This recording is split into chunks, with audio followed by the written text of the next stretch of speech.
News bulletin में आपका स्वागत है। आइए जानते हैं बिहार की 30 फटाफट बड़ी खबरों को। तेजस्वी यादव को आरजेडी का राष्ट्रीय कार्यकारी अध्यक्ष बनाया गया है। इस नियुक्ति पर रोहिणी ने कहा है कि जिम्मेदारी संभालने वालों को अपने गिरेबान में झांकना चाहिए और मूछें ताव देने के बजाय जवाब देना चाहिए। नीट छात्रा हत्या मामले में बड़ी लापरवाही सामने आई है। एसआई रोशनी 3 दिन तक हॉस्टल नहीं गई, जिससे सबूत मिट गए। हॉस्टल संचालक को पूछताछ के बाद छोड़ दिया गया और डीवीआर एक प्राइवेट ड्राइवर से मंगवाया गया। इस मामले में एसआई रोशनी और दरोगा हेमंत झा को सस्पेंड कर दिया गया है।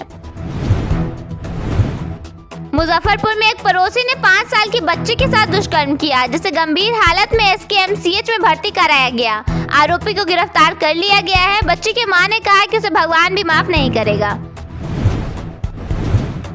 पटना में आरजेडी की कार्यकारिणी बैठक के दौरान तेजस्वी यादव ने कार्यकर्ताओं से कहा कि उनके पास 2 ही विकल्प है, या तो मोदी के चरणों में रहिए या फिर लड़िए। कैदियों के विद्रोह को कुचलने वाले अधिकारी कुंदन कृष्णन को गैलेंट्री अवार्ड देने की घोषणा की गई। साथ ही 22 अन्य पुलिस कर्मियों को राष्ट्रपति और विशिष्ट सेवा पदक दिया जाएगा। खगड़िया में अपराधियों ने घर में घुसकर उप मुखिया पति को सीने और पसली में 2 गोलियां मार दी। उनकी हालत गंभीर है और घटना के बाद गांव में तनाव व्याप्त है।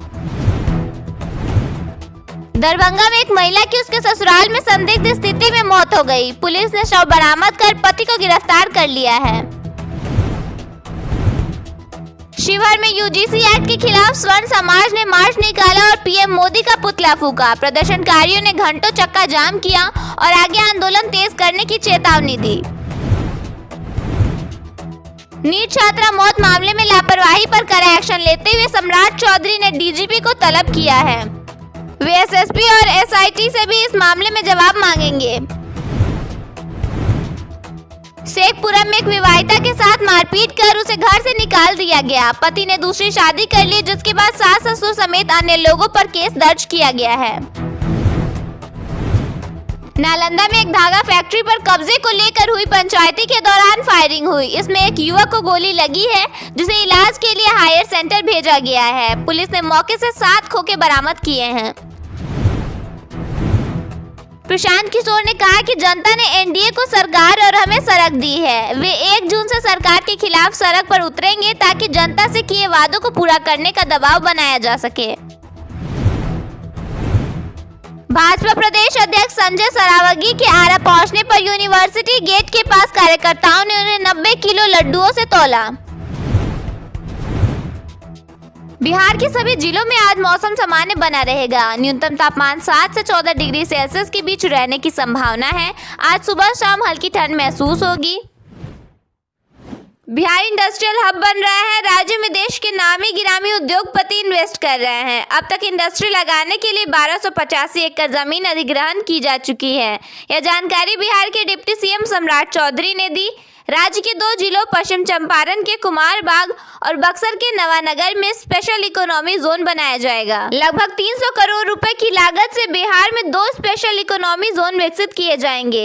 इनमें पश्चिम चंपारण और बक्सर में 125 एकड़ जमीन पर इकोनॉमी जोन बनाया जाएगा। उद्योग मंत्री डॉक्टर दिलीप जायसवाल के अनुसार इससे बिहार की आर्थिक पहचान को मजबूती मिलेगी। इन जोन के बनने से देश विदेश के उद्योगपति निवेश के लिए आएंगे और रोजगार के अवसर बढ़ेंगे। बिहार का मौसम इन दिनों 2 मिजाज में नजर आ रहा है। आईएमडी के अनुसार प्रदेश में अगले 5 दिनों तक ठंड में कोई बड़ी बढ़ोतरी नहीं होगी और बारिश की भी कोई संभावना नहीं है।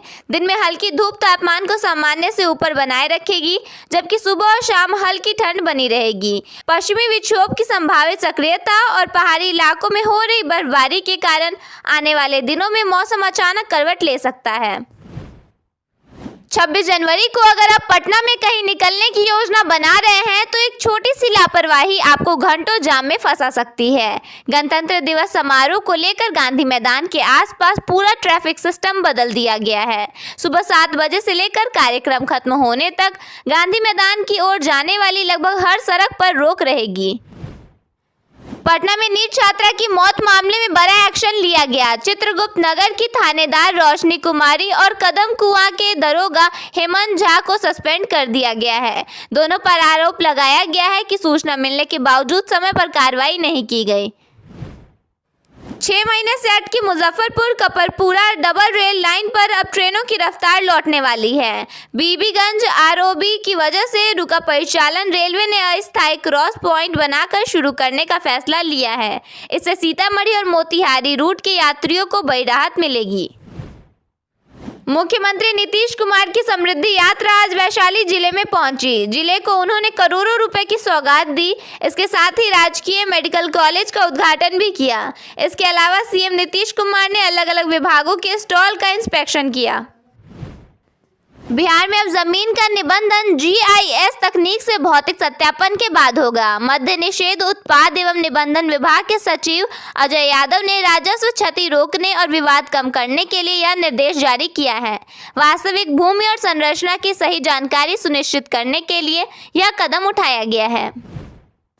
आरजेडी की राष्ट्रीय कार्यकारिणी की बैठक में तेजस्वी यादव को राष्ट्रीय कार्यकारी अध्यक्ष बनाया गया। पटना के होटल मौर्य में यह बैठक हुई, जिसमें लालू प्रसाद, राबड़ी देवी, मीसा भारती, संजय यादव समेत पार्टी के कई नेता मौजूद रहे। भोला यादव ने तेजस्वी यादव को राष्ट्रीय कार्यकारी अध्यक्ष बनाने का प्रस्ताव रखा, जिस पर सभी नेताओं ने सहमति जताई। तेजस्वी यादव को यह जिम्मेदारी दिए जाने पर उनकी बहन रोहिणी आचार्य जमकर भड़की। रोहिणी ने एक्स अकाउंट के जरिए पोस्ट शेयर कर लिखा, सियासत के शिखर पुरुष की गौरवशाली पारी का एक तरह से पट्टाछेप। ठकुर सुहाती करने वालों और गिरोह घुसपैठ को उनके हाथों की कठपुतली बने शहजादा की ताजपोशी मुबारक। इस तरह से रोहिणी आचार्य ने तंज भरे लहजे में बधाई दी। 24 जनवरी 2026 को ऊर्जा सचिव मनोज कुमार सिंह की अध्यक्षता में Bihar state power holding company limited और उसकी सहयोगी कंपनियों की समीक्षा बैठक हुई। बैठक में बिजली व्यवस्था को अधिक जवाबदेह, पारदर्शी और उपभोक्ता केंद्रित बनाने पर चर्चा की गई। इस दौरान कई अहम फैसले लिए गए। सबसे महत्वपूर्ण निर्णय के तहत अब हर बिजली बिल पर संबंधित क्षेत्र के कॉल सेंटर का मोबाइल नंबर छापना अनिवार्य होगा। इससे बिजली कटौती या फॉल्ट की स्थिति में उपभोक्ता सीधे स्थानीय टीम से संपर्क कर सकेंगे। बागमती और लाल बकैया नदी पर खोरी पाकर अदौरी घाट पर 205.4 करोड़ रुपए की लागत से 3.2 किलोमीटर लंबा RCC पुल बनेगा। सरकार से स्वीकृति मिलने के बाद वित्त वर्ष 2025-26 के लिए केंद्रीय सड़क निधि से राशि मांगी गई है। यह पुल अयोध्या धाम से जानकी धाम और सीतामढ़ी से मोतिहारी की दूरी कम करेगा।